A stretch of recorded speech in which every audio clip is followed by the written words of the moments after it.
একটা ইন্টারেস্টিং জিনিস দেখেন, এখানে দেখেন কি পরিমাণ ধান আছে চালের মধ্যে। হ্যাঁ, তো আলহামদুলিল্লাহ মোটামুটি আমাদের নাস্তা চলে আসছে সকালের। লক্ষ্মী দিকে ধান শুকাতে আমাদের একটু কষ্ট হয়, কারণ এইটা একটু ডিফারেন্ট। বিসমিল্লাহির রহমানির রহিম। আমরা একেবারে ভোরবেলায় চলে এসেছি আমাদের চাতালে ধান ভাঙানোর জন্যে। পিছনে দেখতে পাচ্ছেন আমাদের এখানে বিশাল একটা কর্মযজ্ঞ চলে, এইটা শুধুমাত্র লক্ষ্মীদিঘা চালের জন্যে, অর্থাৎ লাল চাল যেটা আপনারা খান আমাদের থেকে নিয়ে, ওই চালটাই আমরা তৈরি করি এইখানে এই চাতালে। তো সেটা কি প্রসেসে আমরা করি সেটা আপনাদের কাছে দেখাচ্ছি ইনশাআল্লাহ। তো আসেন আমার সাথে। প্রথমত ধান সিদ্ধ করা হয়, এই জায়গাগুলোতে হচ্ছে ধান আমরা সিদ্ধ করি। সিদ্ধ করার পর ধান হচ্ছে এইখানে রাখা হয়, এখানে রাখে আমরা এটাকে নেড়ে দিই আর কি। এই যে পুরো জায়গা দেখতে পাচ্ছেন, এখানে ধানগুলো নেড়ে তারপর আমরা সুন্দর করে শুকাই এখানে আর কি। লক্ষ্মী দিকে ধান শুকাতে আমাদের একটু কষ্ট হয়, কারণ এইটা একটু ডিফারেন্ট, মানে অন্য ধানের তুলনায় বা অন্য ধান নাড়ার তুলনায় এইটা একটু ডিফারেন্ট। এখানে মূলত ম্যানুয়াল পদ্ধতিতে ধান থেকে চাল বের করা হচ্ছে। এটা হচ্ছে লক্ষ্মী দিঘা চাল। এটার প্রসেসটা একটু কঠিন আমাদের জন্য, আপনাদেরকে আমি দেখাচ্ছি।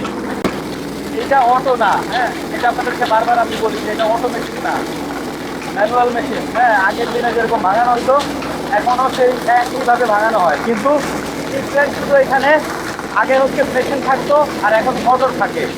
দেখেন এটার মধ্যে কত তুষ কুড়া, তারপর ধান চাল সব কিছু মিক্স, এইটাকে উড়াইতে হবে এখন। তো এখানে হচ্ছে যে চাল উড়ানোর কাজ চলতেছে ভাঙানোর পরে।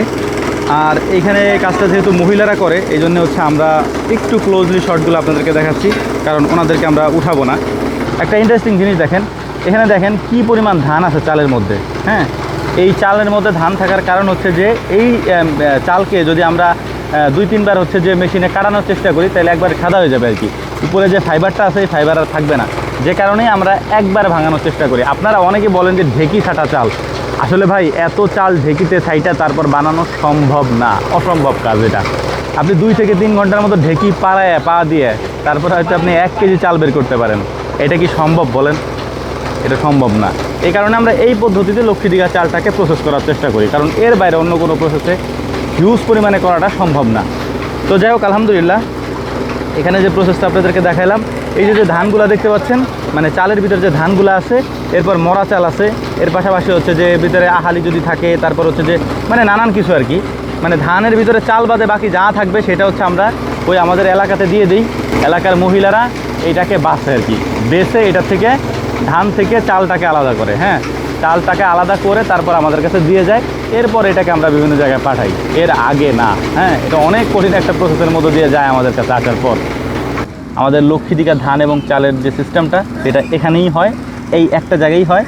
ইন্টারেস্টিং ব্যাপার হচ্ছে এই চাতালে অন্য কোনো ধান অন্য কোনো চাল হয় না, শুধুমাত্র লক্ষ্মী দিঘা চালটাই হয়, মানে আমরা যেটা করি আর কি।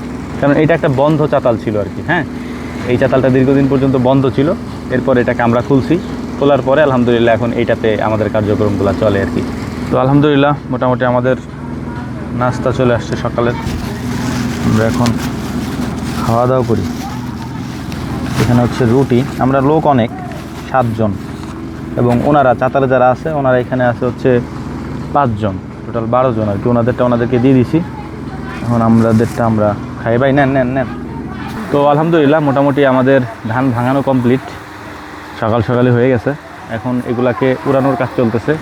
এটা অনেক সময়ের ব্যাপার, যেহেতু অনেক ধান অনেক চাল। এইটা হওয়ার পরে কি করা হবে দেখাই আপনাদেরকে।